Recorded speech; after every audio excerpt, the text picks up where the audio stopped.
చెల్ల ఆలకించి నమ్మడమెల్ల అంత వింత గాథల్లో ఆనందనాల బాపురే బ్రహ్మకు చెల్ల వైనవంత వల్లించవల్ల రేపల్లె వాడల్లో ఆనందలీలా అయిన వాడే అందరికీ అయినా అందడు ఎవ్వరికి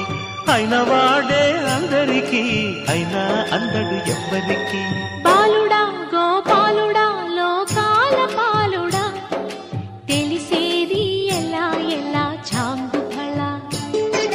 తెలిసేది ఎలా ఎలా చాంగుఫళ ఔరా అమ్మక చెల్ల ఆలకించి నమ్మడమెల్ల అంత వింత గాథ